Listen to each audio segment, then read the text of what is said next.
Good afternoon, everyone, and welcome.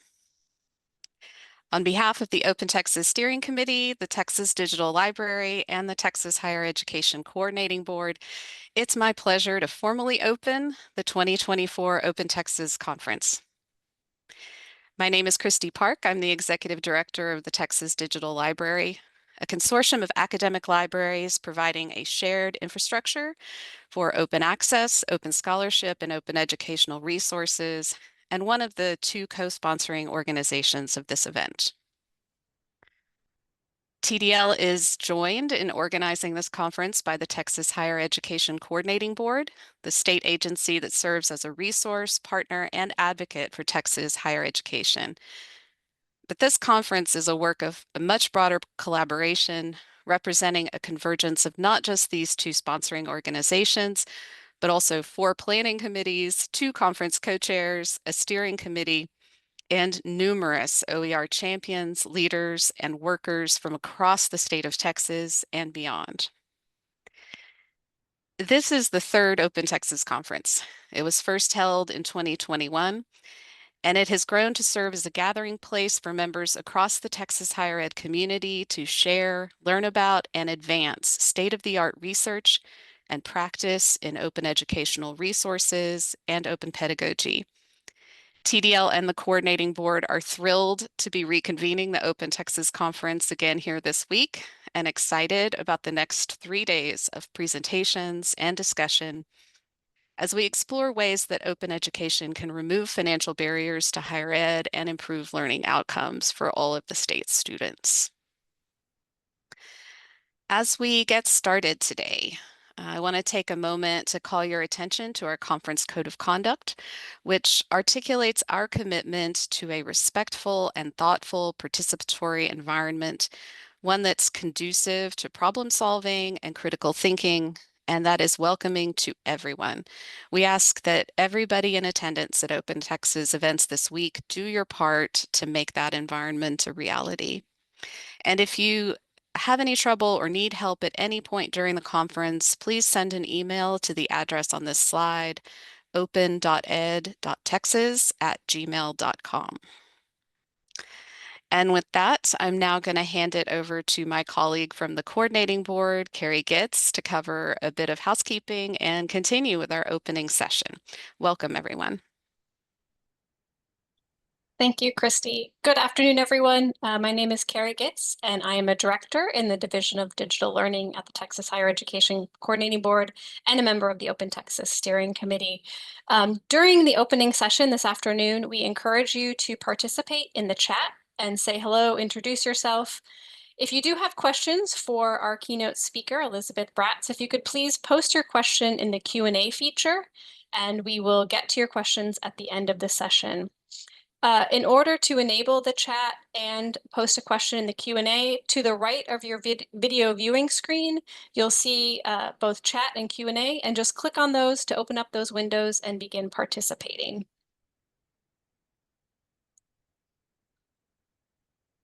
I'd like to introduce you to some of the folks behind Open Texas Conference, starting with the Open Texas Steering Committee. The Open Texas Steering Committee drives the strategic direction of the conference, setting the direction, scope, budget, timeline, and organizational structure for the conference, and acting as advisors to the conference and committee chairs. Our steering committee members consist of representatives of the Open Texas organizing institutions, the Texas Digital Library Consortium, and the Texas Higher Education Coordinating Board. And currently, the permanent members of this committee are myself, along with Dr. Kyla Torre, who's a senior director in the Division of Digital Learning at the Texas Higher Education Coordinating Board, and Christy Park, executive director at the Texas Digital Library. The conference co-chairs for this year sit on the steering committee during their terms. And at this time, I will turn it over And speaking of the conference co-chairs, let me introduce them. This year, we are fortunate to have two outstanding open education leaders serving as the Open Texas 2024 co-chairs. Dr. Tanja Connerly is a distinguished faculty of sociology at San Jacinto College, and Nikki Whiteside is the Assistant Vice Chancellor of Instructional Innovation and Support, also from San Jacinto College. So I will turn it over to Nikki. With this year's theme, Global Horizons of Open Education, The View from Texas, Open Texas seeks to transcend traditional boundaries to foster innovative, inspiring, and transformative ideas that reflect the essence of open education through the lens of Texas. The presentations, panels, workshops, and roundtable discussions in this year's program invite you to explore how we can utilize the unique perspective of Texas to pioneer sustainable practices within open education, to investigate how we can contribute to a resilient and enduring open education ecosystem that supports global collaboration, innovation, and sustainability, and to advance our aim to collaboratively craft a future where open education thrives, guided by the principles of sustainability and transformative thinking. I want to thank the incredible group of people who volunteered to help organize this conference, starting with our program committee, chaired by Dr. Elizabeth Rodriguez of Laredo College and supported by the individuals shown on the screen. Thank you also to our promotion committee, led by Dr. Kenneth Caraveau from Baylor University and his committee members, and the Digital Experience Committee, chaired by Beatrice Canales from San Antonio College. Bea and her team are making sure your online conference experience is a great one. Finally, thank you to our post-conference committee led by Deanne Ivey from UT San Antonio. This group is responsible for our conference survey, which you will be asked to complete at the end of this event, as well as the work required to make conference proceedings available online. The work of these committee chairs and their members, along with so many of you who have submitted proposals, have resulted in a full and exciting program of plenary sessions and presentations, as well as workshops, lightning talks, panels, and roundtable discussions. You can also check out our CVent Attendee Hub for discussions, questions, and games to continue your engagement with the conference between sessions. We are grateful to the open education community in Texas and beyond for your efforts to make this conference a meaningful opportunity to advance the cause of open education. At last count, we have over 80 Texas institutions represented at Open Texas, as well as participants from at least 32 other states and 7 countries. We have faculty, librarians, administrators, K-12 educators, nonprofit and industry partners, and a number of other open education advocates. We're so glad to have all of you joining us for this event. Today's plenary session, of course, features our opening keynote address, and it's my pleasure to hand things off to my colleague and co-chair, Dr. Tanja Connerly, to introduce our speaker. Thank you, Nikki. Again, welcome. Since our conference is reaching a global audience, I will greet you with a howdy from Texas, hello from our national audience, and a bonjour to our international OER community members. And I would like to say a personal shout out to Ash, our favorite librarian from Australia, who's joining us. I've been given the honor and privilege of introducing to you one of our leaders of open educational resources, Elizabeth Braatz. Before I give you Elizabeth your undivided attention as she presents her keynote address, please allow me to acquaint you with her OER history. Elizabeth's involvement with OER started in 2021 at Western Oregon University. She was so effective in her leadership role that she was asked to be the keynote speaker at the Regional Leaders of Open Educational Conference.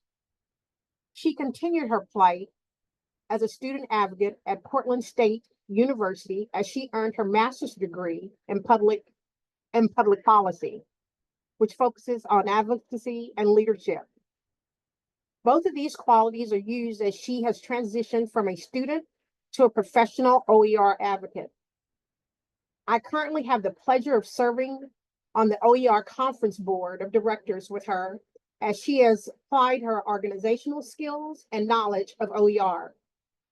It is no coincidence that Elizabeth currently serves as a volunteer for SPARC, walking in the footsteps of one of our current OER community leaders, Nicole Allen. I could go on, but this would only interfere with Elizabeth's time as she presents our keynote address. Elizabeth's keynote address is entitled, Expanding the Horizon, Balancing Our Roles in Expanding Access and Knowledge of Open Education on Campuses. In her keynote address, she will speak on the importance of harmonizing the diversity of faculty, staff, students, librarians, and other professionals. She will also discuss how we can collaborate effectively to advance the various facets of open education. We hope our presentation brings new ideas and knowledge to our OER community today that will spark you to ask questions in the Q&A and chat after her presentation. Without further ado, I give you Elizabeth Pratt.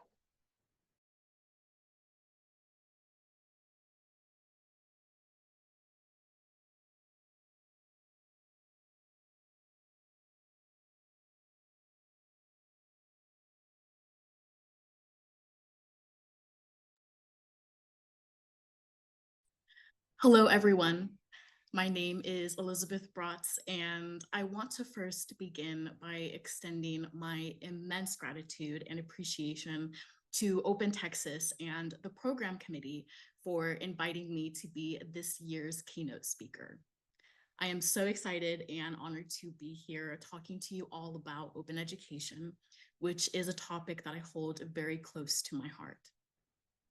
So the title of my keynote today is expanding upon the theme of this year's Open Texas Conference, expanding the horizons, balancing our roles in expanding access and knowledge of open education on campuses. I don't know about you all, but I love a good PowerPoint. So I have created, hopefully, a PowerPoint that is pleasing to the eyes.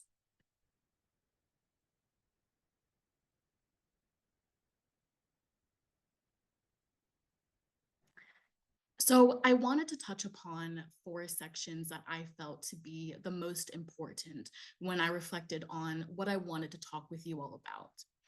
So I'll start with an introduction, talk about open education through a student lens, and then open education through a new lens and professional lens.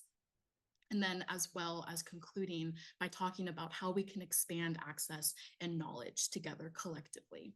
So my intention is to talk about 25 to 30 minutes and then leave the remaining time to answer any questions from the audience or awkwardly sit in silence if no one has questions. So please ask questions.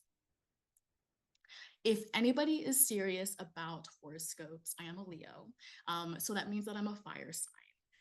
We are known for loving the spotlight. So I cannot tell you how excited I am to be able to talk with you all briefly about myself and then being in the spotlight. And so as you can probably also tell, I tend to use humor to cover up the fact that I'm nervous, but I'm so excited to be here. So as I said before, my name is Elizabeth Braatz. I am 24 years old and I currently live in Portland, Oregon. My favorite color right now is a dark forest green. And a fun fact about me is I order the same type of food no matter what restaurant I go to, which is kind of a skill. So wherever I go, I order a burger with bacon, barbecue sauce, an onion ring, and fries. But on a more serious note, I have a very unique story. And while I do not feel like it has made me who I am, it has made me who I am, but I also wouldn't say that it defines who I am. When I was in kindergarten, my parents were notified that I was not keeping up with the rest of the class. But they were also told at the same time that there was nothing to really worry about. Every year up until about the 3rd grade, my parents heard the same thing. She's not keeping up with the rest of the class, but there's nothing to worry about. Finally, in 3rd grade, a teacher finally told my parents that she felt that it was important that I get tested immediately. After I was tested, psychologists and specialists still did not know how to diagnose me, so they diagnosed me with an unspecified learning disability. It was not until I was 14 years old that I was officially diagnosed with an auditory processing disorder. You know, I am a 2000s baby, but even then and still, there is a stigma around having a disability, whether that is invisible or visible. I did grow up with accommodations. So a typical day would typically look like I would go to a common room with the rest of the class. And then I would have a specialist come in and they would do one-on-one work with me. But in order to do that, they would have to come to my class and they would have to ask for me to leave the class and I would have to walk out in front of everybody. And at the time I was embarrassed. I'm not sure what child would not be embarrassed. And I had classmates that just did not know any better. They were just wondering where I was going. But I also had classmates that were disingenuous and they bullied me for having to leave mid-class. I had speech therapists. I had extra tutoring for reading and math. And I also had special education classes for 3 different subjects. And I also did extra tutoring outside of school. I do want to emphasize, though, I do feel that I had some of the best accommodations and services during a time where I felt like they were still trying to figure out how to help students that were navigating special education. I had parents that were extremely involved in my education and they ensured that I got the proper accommodations and services I needed to succeed. Like I said, I had tutoring inside and outside of school, and I had special education classes every day and various forms of therapy to help me get to the level that I needed to be. My parents navigated a disability with me that was undiagnosed. I have vivid memories of doing multiplication and division at my kitchen table past 8 p.m., which was my bedtime, after a long day of school, baseball practice, and piano lessons. My parents worked full-time jobs, they both did, and yet they did everything in their power to make sure their kids got what they needed to succeed. It's really important, and I wanted to take a moment that I would not be here without my parents and their persistence in always seeing my potential. Middle school and high school were not easy, but I started to get a better grip on how to navigate my learning disability. A really important factor of my learning disability is just that it took me a longer time to grasp concepts, which inevitably put me behind. Everything took longer in middle school and high school, but I always got it done. All of the extra time my schoolwork took me only fueled my work ethic. I maintained honor roll all throughout middle school and high school. I swam competitively on 2 swim teams. I played piano, clarinet, bass clarinet, percussion. I volunteered. I volunteered so much that I went on to make history at my high school by getting a varsity letter in volunteerism. I became a student mentor at school. I really did it all against all odds. So when I told my parents I wanted to go to college, they said, okay. Later on, my parents told me that they never really wanted to bring up college or higher education to me due to the severity of my learning disability when I was younger. They didn't know if I would be able to go to college or university, and they didn't want me to be hard on myself if I couldn't end up going. But somewhere along the way, in middle school and high school, I decided that my learning disability was not going to define my future. I spent hours longer on homework, longer hours with tutors outside of school, longer hours studying, and longer hours learning how to navigate my learning disability. By the time I was 14 years old, I transitioned off of an IEP and onto a 504. I was placed in honors and advanced placement courses and continued to maintain honor roll. I applied to 2 universities and 1 college. I got accepted into all 3.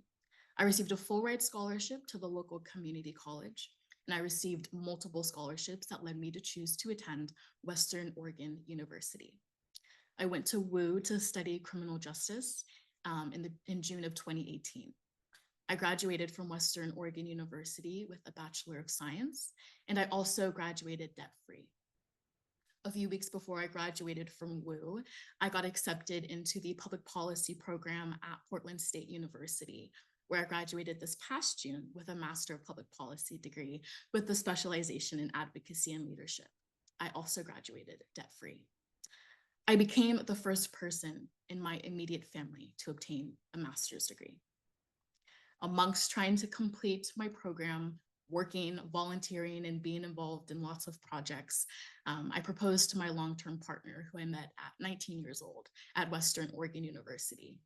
I take every opportunity during my speaking engagements to recognize my partner, who has and continues to be my grounding in everything that I do. We graduated together, and we went on to graduate school together, and then we went on to graduate together again. And now we're planning the wedding of our dreams. But when I think about what makes me me, I wouldn't be me without the person who completes my heart. No matter what I take on or what I get myself into, they stand with me, not behind. I know somewhere in this webinar universe you are watching, so thank you, and I love you, my dear. And funny enough, my partner is an integral part of my open education journey, so let's get into that. So during my junior year of college, I received an email from one of my criminal justice professors, and they had just been accepted into a program that was being run by the regional leaders of open education. The organization was looking for students who could talk with primarily teachers and librarians about their experiences within higher education and the importance for students to have access to open education and open education resources. Before my professor had reached out to me about applying to be a part of this opportunity, I had never heard about open education in any capacity.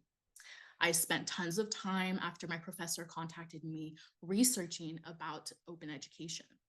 And I immediately felt connected to not only the foundations and systems of open education, but also on a philosophical level.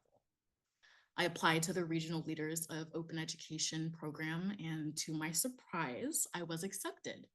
And from that moment on, open education changed my life, not just how I carried myself in university, but also in my professional life.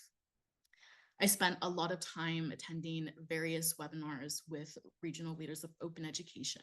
We had monthly webinars and meetings, and I was able to talk about my personal experiences and stories in higher education. But it also gave me the opportunity to collaborate with professors and librarians who were and are dedicated to creating more accessible formats and opportunities for people to learn in higher education. A few months after I got involved in regional leaders of open education, I stumbled across an opportunity at my undergraduate university called the Maurice Challenge. And so the Maurice Challenge was created by Dolores and Alfred Maurice, and undergraduate students would participate in this year-long project in a quest for $5,000. The purpose of this project was to pose a problem and a solution to that problem.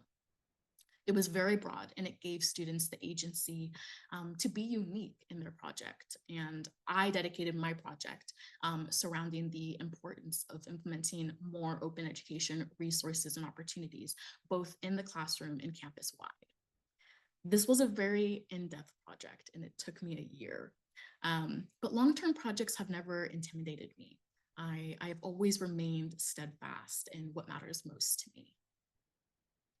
So these slides are just a snippet of my year-long project that I submitted into the Maurice Challenge. I submitted my presentation along with my findings, and a lot of this presentation was informative because as I came to learn and as I had projected, most of the review board for this competition had no knowledge of open education. I found it to be very important that I provide definitions pertaining to the context of open education for the review board. I recorded my voice on every slide, so I really went into depth for this presentation, and it ended up being around 45 minutes. The main takeaway from this project, which was not a surprise, was that students were struggling to afford textbooks. But I also centered my project around open pedagogies and the principles and philosophies rooted in decolonizing our ideas and perceptions about education in Western society. I surveyed students, faculty, and alumni, and in total, I received 58 responses. And that may not seem like a lot, but I did all of these surveys and got these responses simply by using the telephone system. I didn't have really any additional support from my university. So my findings from this project, though, were very heartbreaking. In my experience from that competition, the testimonies from my classmates, professors, and alumni only fueled my passion more for open education and advocacy. So as a side note, though, at the end of the keynote and at the end of this presentation, I have provided a QR code and a link to a Google document that includes all of my presentations and work so far within open education. I don't think it's everything, but I just want to make sure that you all have the opportunity, if you want, to look more into depth on different projects and presentations I've done. So I'm sure you all are wondering if I won the competition, and I did. I won the $5,000 and I received a beautiful, beautiful certificate, bragging rights, and got to present my findings to the university's foundation.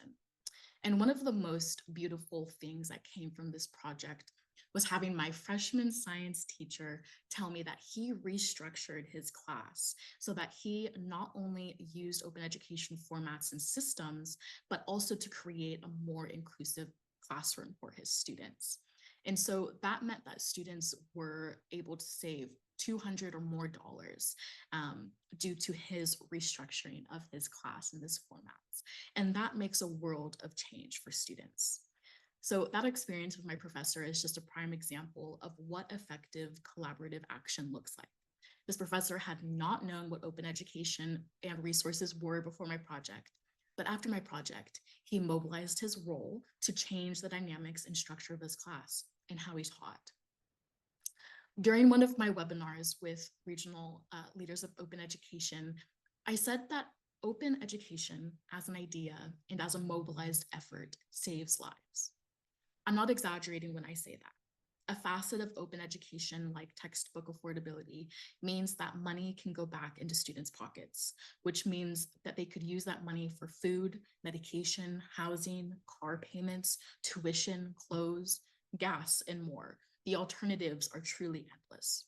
That small margin is actually monumental for students. It is life-saving for some, arguably more than we can really comprehend. This project changed my perspective on the importance of textbook affordability and the necessity of it, and how working on smaller silos of open education can change and save lives. So I continued to collaborate with regional leaders of open education.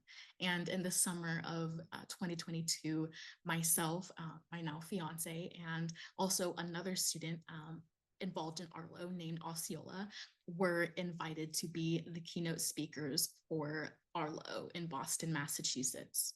And so the title of our keynote was The Revolution of Higher Education Through the Eyes of Students. And this opportunity was just amazing. We were all able to collaborate together to talk about the future of higher education, what it meant to us, and how open education and access will and must revolutionize what we have known higher education to be. After speaking in Boston, both my fiance and I worked with our colleague from Arlo on creating an open framework database for the STEM world. The focus of this project was to provide resources, services, and opportunities that centered equity, justice, inclusion, and diversity in the STEM world. This was a project that took about 6 to 9 months, and while STEM is not my specialty, I had a fantastic time working on this project, and I appreciated being entrusted in creating and delivering a brand new database for the STEM world that was centered in narrowing the gaps of bias and harm. So on that note, this is a perfect segue to the nucleus of this keynote. I hope that that overview that I provided helps give some insight on my time and experience in the open education world, as well as my own personal story. I know that I still have a lot to learn and gain as I grow older in this world, but I hope that by me sharing some gaps and areas of improvement, we can leave this conference feeling energized with new ideas to help advance and expand what we know open education to be.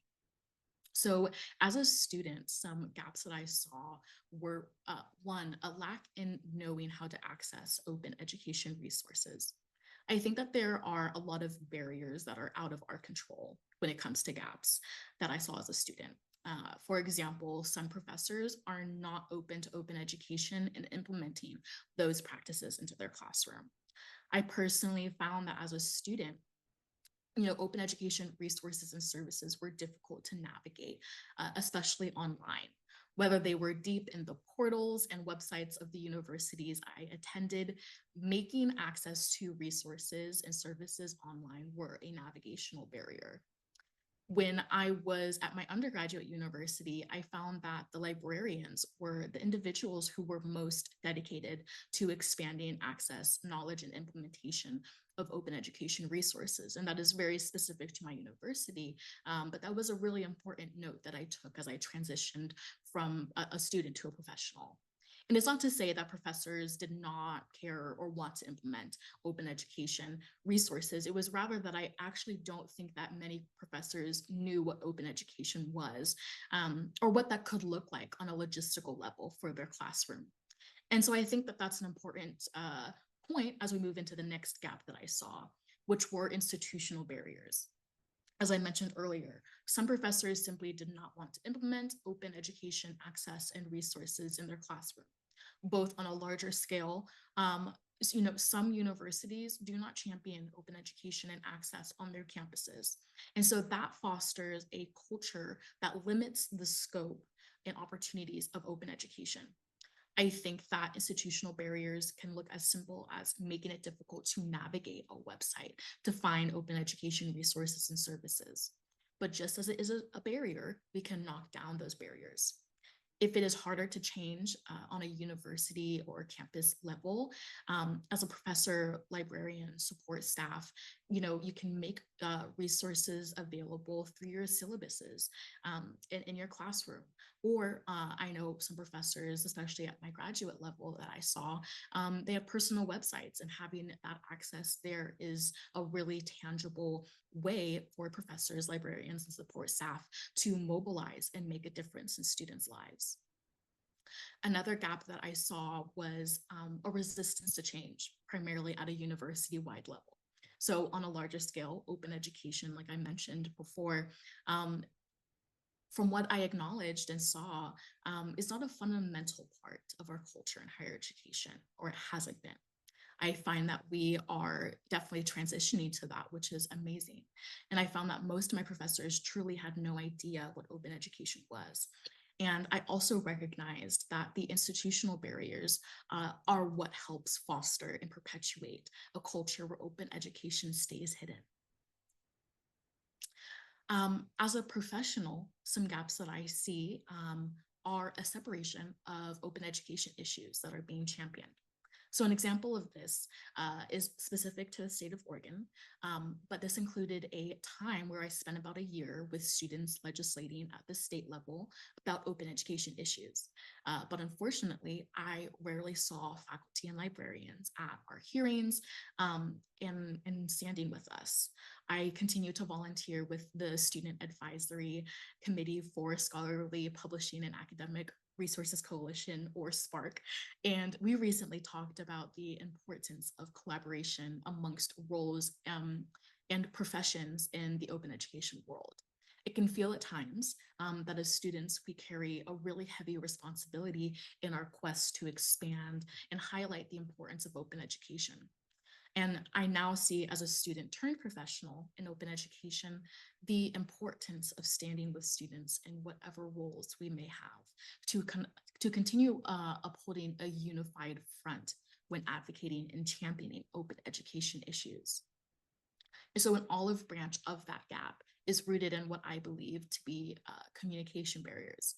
I think a lot of us can recognize that in our various roles and hats that we wear, issues that we care about in open education can oftentimes overlap or remain entirely separate from other roles that we hold.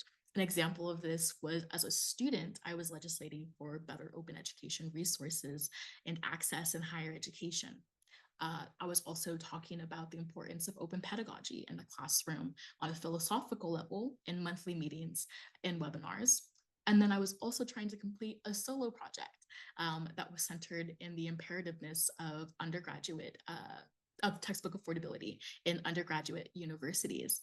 And if I had enough time, I feel like I could really draw the connecting dots and lines between all three of the roles I held, but the contexts were completely different.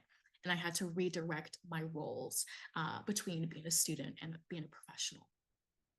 And so I know that you all are here to continue contributing to the expansion and access of open education. And so my hope is that in the world of open education, we can continue to bridge those gaps across our roles so that we can continue fulfilling the purpose and idea of open education. So my main question is, what are some ways that we can all be more collaborative together? So here are some of my recommendations. One, making OER more accessible online is crucial for fostering equitable learning environments. When resources are easier to find and use, students from diverse backgrounds can engage with the materials that best fit their needs. This type of intentional work helps ensure that OER platforms are user-friendly and designed with accessibility standards. When we enhance accessibility, we empower all learners, especially those with disabilities like myself, or learners that are limited in access to traditional educational materials that can help or inhibit their full participation in their education. So this type of intentionality changes lives and can save lives. Next, collaboration across departments is essential for demonstrating a unified front in support of open education. When faculty from various disciplines work together to create and share OER, it expands and enhances the learning experience by providing those interdisciplinary perspectives. This collaboration can and will encourage innovative resource development. And this allows for a broader range of topics in addition to the teaching methods, which is tethered to the philosophies of open pedagogy. It also helps break down the silos of institutions, fostering a community of educators committed to inclusivity and accessibility. By showcasing our diverse resources that address the needs of all students, we can create a more holistic educational environment that celebrates collaboration and shared knowledge. Next is advocating for open policies at an institutional level. It is imperative for ensuring the sustainability of growth of open education initiatives. Policies that support the adoption and implementation of OER, provide funding for resource development, and encourage faculty participation can significantly enhance access to quality education. When we engage institutional leadership and stakeholders, we can push for commitments to openness that align with our educational values. These policies not only facilitate the sharing of knowledge, but they also position our institutions as leaders in the movement for accessible and open education. This type of advocacy sends a powerful message to students that they are at the forefront of learning and success at your institution. Next is leveraging technology. Effective technology can transform the educational landscape, as we all know. Computer labs and libraries serve as vital hubs for accessing OER and other educational resources. By providing students with the necessary technology and training, we can empower them to engage with open resources and services more fully. This can include workshops on digital literacy, technological autonomy, and also expanding our workshops in digital literacy. Technological autonomy is really important. And I think that I was a part of some workshops that really changed how I engaged in OER resources and services online. So this also comes back to my third point about advocating for more open policies at an institutional level. This could also look like advocating for more funding for computer labs, getting new computers and increasing the access to technology, such as laptops, tablets. And then another important takeaway could also be expanding scholarship funds or grants for access to technology, because students need to have access to that to engage in OER. So when we can meet students where they are at, this is just another way for open education and OER to change lives and save lives. And lastly, my last point is to continue to create and expand upon OER collections. That is a key step in making our education more effective and user-friendly. Selecting high quality, relevant resources will continue to guide students to materials that enhance their learning experiences. OER collections can be organized by subject, like that STEM database that I helped create. OER collections can be organized based on difficulty level, learning outcomes, all which can make it easier for students to find what they need. Again, meeting students where they are at. These takeaways demonstrates a commitment to providing students with the best possible educational tools and fostering a sense of community and support in their learning journey. Everyone, thank you so much for being here today. As we've explored together, the power of open education lies not only in the resources, but in its potential to transform lives by making knowledge accessible to all. Let us remember that our work does not end here. The journey towards inclusivity in education is ongoing, and it requires our collective commitment and passion. Every student, regardless of their background, deserves the opportunity to learn and thrive in an environment where knowledge is shared, freely, and openly. Together, I know that we can break down these barriers, challenge the status quo, and create pathways for learners around the globe. Your dedication to this cause inspires me and inspires hope for a future where education is truly a universal right. Thank you for your commitment and your unwavering belief in the power of open education. Let's continue this life-changing and life-saving work. I would love to address any questions anyone may have, but before that, I would like to take a moment and again express my sincere gratitude to all of you, and specifically the Program Committee of Open Texas. I appreciate everyone's commitment to the future of open education and the significant impact it has had, continues to have, and will always have on all of us. Thank you.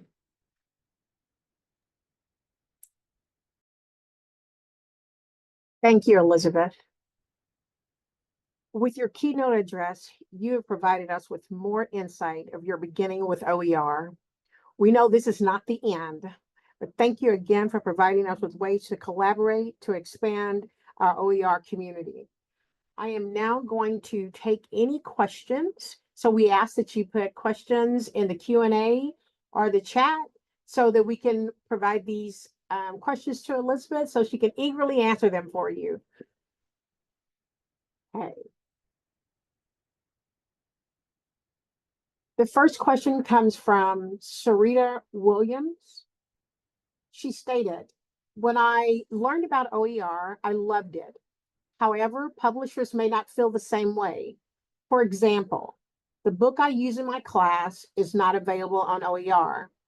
It is in the Writer's Presence by McQuaid and at the 9th edition. How do we get publishers to collaborate with OER? Yeah, that is a really good question. And I have faced a lot of those similar situations, both in my undergraduate and graduate school. And I think that the best course of action may sometimes be to look at alternative publishers that you can collaborate with. I think that you can continue always negotiating with that original publisher, but when publishing companies, again, this is just my opinion, when publishing companies do not really budge on making things more open and accessible, sometimes that just means that maybe that publisher then is not for them.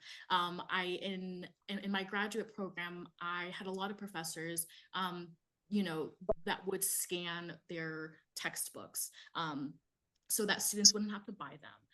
but they also incorporated a lot of their own materials that they felt to be relevant. And I think that also kind of goes into what I touched upon. It's also really important to make sure that what you're providing is really relevant to students.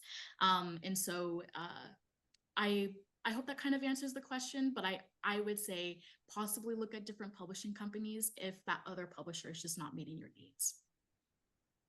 Thank you, Elizabeth. We have a question from Jeff Gallant. There's a mission gap between IP holders of commercial materials and open education specialists. Publishers will often not want to engage unless it's profitable or marketable to do so. Buying out the copyrights on a book can happen, but it's difficult and not very sustainable. Would you like to add additional information to that or your insight into that?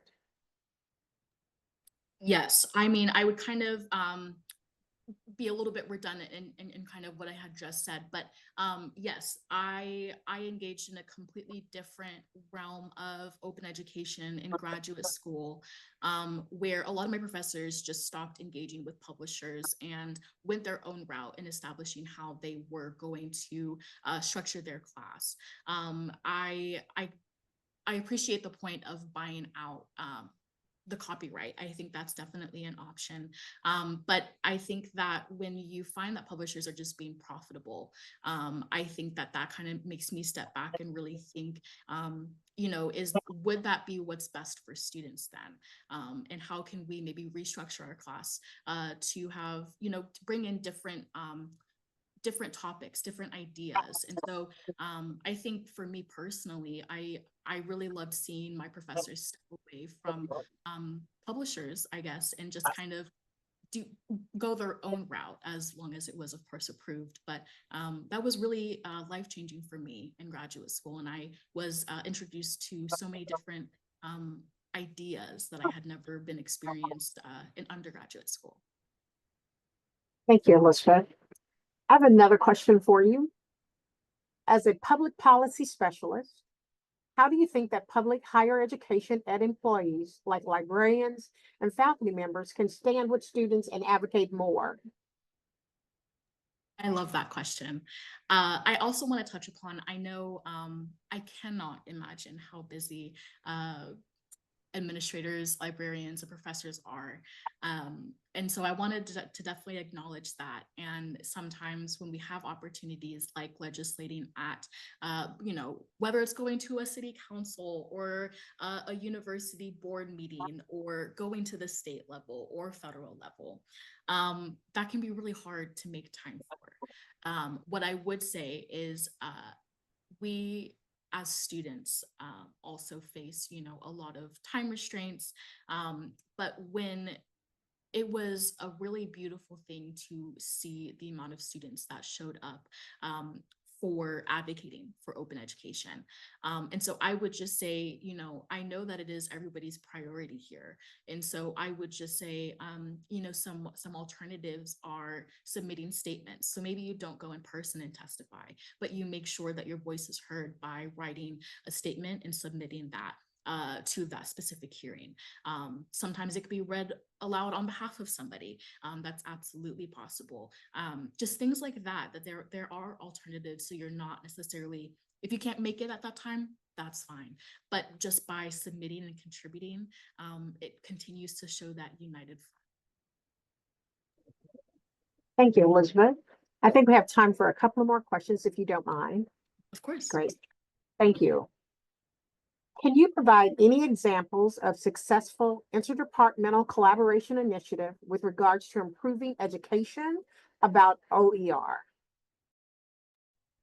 Yes, I would say, excuse me, my fiance received their master's degree in conflict resolution. And I saw a lot of expansion of open education and open education resources. And I would also say, and I was in a completely different department. I was in the public policy department. And I guess what I saw were professors that really cared about affordability. And also, again, walking away from publishers and introducing new ideas and new concepts that were relevant to our time.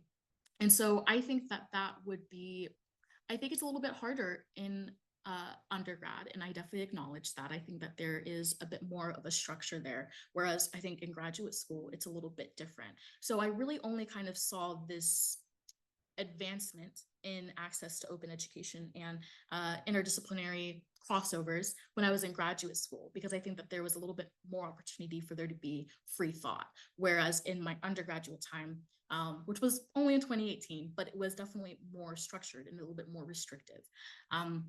So yeah, I think it's a little bit different in grad school. That's been my experience. But I hope that that continues to change in undergrad and in the K through 12 system as well. Thank you, Elizabeth. Let's keep on with our faculty Sure. questions.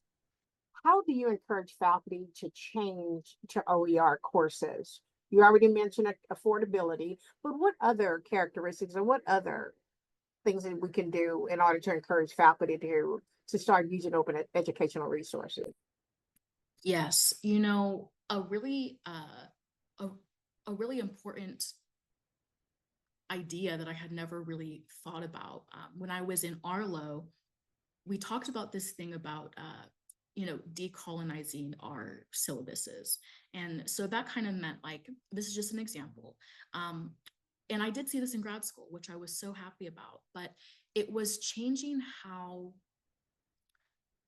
students engaged in the courses. And that looked like maybe assignments did not have due dates. They had due dates by the end of the term, of course, but it gave students a little bit more agency to get things done on their own time. It also could look like building a syllabus together. So you as a professor and as, you know, your students, you all work together to create a collaborative syllabus so that it has all of the input from everybody. That is a really collective action that I hope to hear about someday. Maybe if I go back to school, I'm not sure. But you know, the other thing was a lot of my professors, a little bit towards the end of my undergrad, but mainly in grad school, when we walk away from publishing companies and we bring in, you know, books or new ideas that aren't in publishing books, that really changed. I personally feel like I think that made me a stronger public policy specialist. And so I think that by restructuring what it means to be accessible in your classroom, when I saw that my professors kind of stepped away from hard due dates, I found that I was more successful. And it wasn't because I waited till the last minute to do it. I just didn't feel like there was this huge time constraint. And, you know, I still have my learning disability.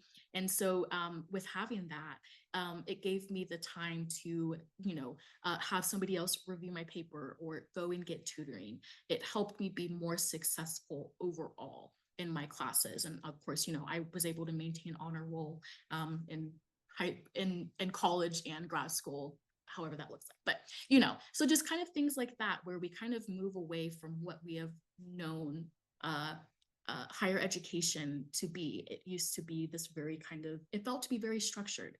But when we, not to say like we move away from structure, but when we change what that looks like, I found that there was a lot of success, not only for myself, but for my classmates. Thank you, Elizabeth. I have a couple of more questions. The next couple of questions I'm going to ask you is going to be pertaining to OER publishing and your thoughts. Mm-hmm. In your opinion, how does the quality of OER compare to commercially published materials? I like it better.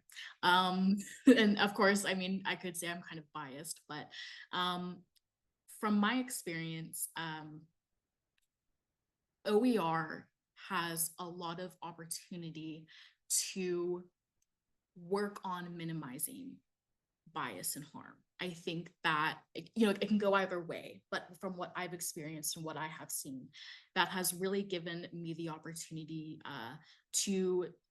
to see new concepts, new ideas that challenge my thoughts. And I think that when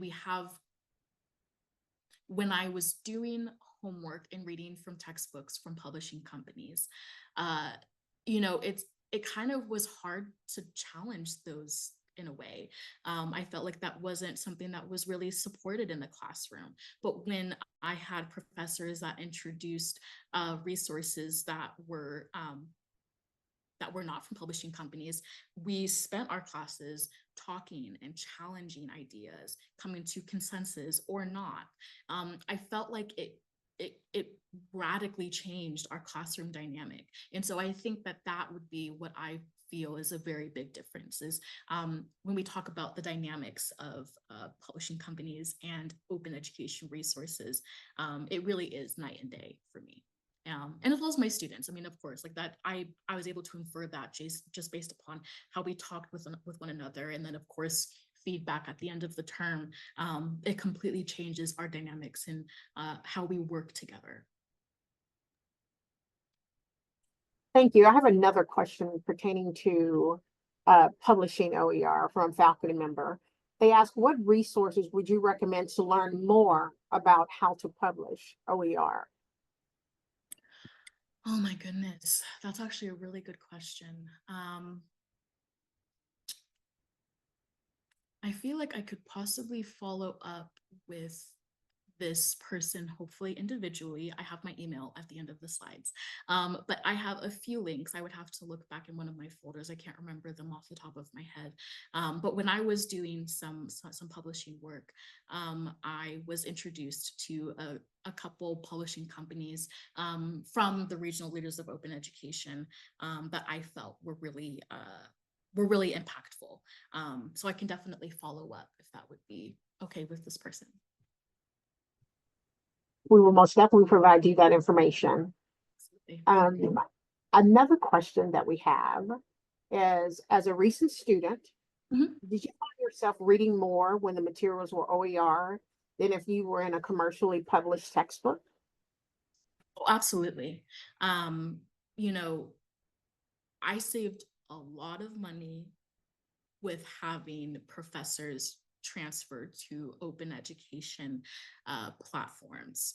But in doing so, it engaged me more because the resources that we were exposed to were different and challenging.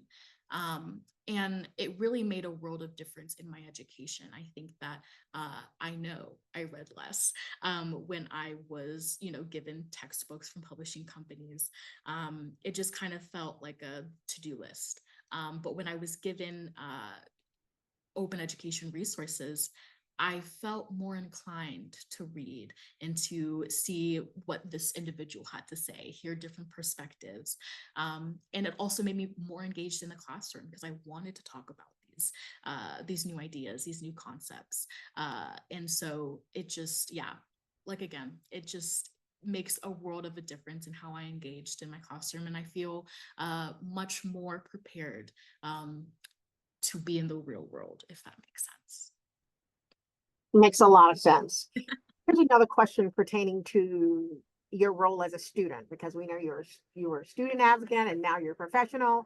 So do you have any suggestions for mobilizing more students to engage in the OER advocacy? Because everyone doesn't have that wonderful personality like you have, but you have those introverts that want to do something, but they just don't know how to express it. So what tips or what recommendations can you give for mobilizing more students?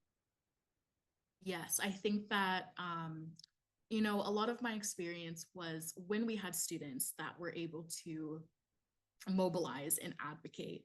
A lot of the students were in, student government. And so that kind of made it a lot easier because we were in like this one central area. But of course, it always crossed my mind. But if it wasn't, if we were to really think about students outside of this group, would we actually have students that would want to mobilize for these efforts? And so I guess some tips that I have is, whether you're, faculty, librarian, administrators, if you can touch base with I would probably always start with student government in a way. I think that that's kind of the hub of where student advocacy lies.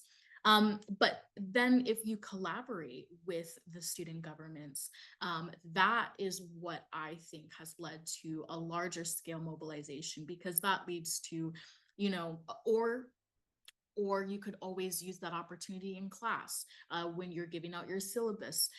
You know, you can engage students that way.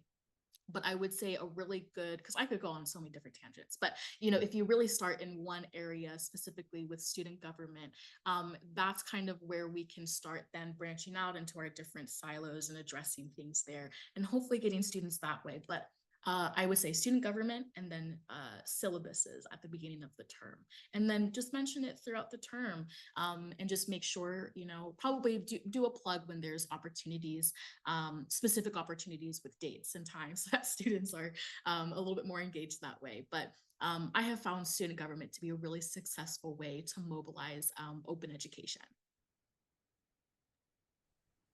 Thank you, Elizabeth. This is going to be our last question for you, because after this, we're going to put your slide up one more time pertaining Sure. to your information before we close out our session today. We have reached every avenue in reference to speaking to our audience on a state level, a national, as well as a global level. In closing, could you give us a few examples of open policies we should be advocating for at an institutional level? Yes, I would say this is probably the most important one. And this is what I've been working on with SPARC, and it's automatic textbook billing. This is a really important issue that every professor, every faculty member, every administrator, every librarian really needs to know about. And so again, this is something that I'll always send in more information just as like a last follow-up. But this is what perpetuates students getting charged extra money. And this is a way for you know, publishers to be to take advantage of students specifically. And you know, unfortunately, and oh, perfect. Okay. And so yeah, so you know, with publishers, and then of course at the university level, it's essentially a way for students to get charged extra money without students' knowledge. And so when students look at, this means like if a class already has a textbook that you have to purchase with this course that you're taking, it's going to already be a charge that students will be given. And so it doesn't give students the opportunity to look for possibly cheaper options or options online. So it essentially just leads to students having to pay more money. And so I've been able to work with SPARC on getting, you know, support from universities around the country and in Canada to support this issue, so that we can again bring this issue to the forefront of students. Because if you don't look at that itemized list, you may not ever know that you're being charged already for this textbook, and you don't have the opportunity to go and look for cheaper options or resources on for open education resources. And so I would just say, I really want to put that at like the top of everybody's minds, because this is something that we'll continue to advocate for. And while I'm not a student, I'll always continue advocating with SPARC in any way that I can to ensure that I'm helping you know, students advocate and have their voices heard on this issue. And so I'll make sure to get some more information to you all about automatic textbook billing and what SPARC is doing to fight that. Again, Elizabeth, on behalf of the OER community, we would really like to thank you so much for kicking off Open Texas 2024. OER community, we have placed Elizabeth's information and our presentations in order for you to be able to contact her with additional questions if you have any. And again, we want to thank you. And there are just claps and kudos everywhere, Elizabeth. Thank you very much for your time. So with that being said, I know you guys are so eager to find out exactly what's next. So we now have a short break in our program, and then concurrent sessions will begin at 2:30 p.m. Thank you for those of you who have already kicked off your conference with this morning's workshop. Tomorrow we'll begin with the preliminary town hall coordination by the Texas Higher Education Coordinating Board Division of Digital Learning, and featuring Dr. Kyla Torrey and Carrie Getz from the coordinating board. Nicole Allen of SPARC, Leanna Diaz of Wichi, and Dr. Kathy S. Miller of Doers as we work towards envisioning the future of OER in Texas. We will conclude the conference on Friday with a panel presentation featuring state, national, and international perspectives on the open education movement. Please plan to join us for this final preliminary. Thank you, and we'll see you in the next session.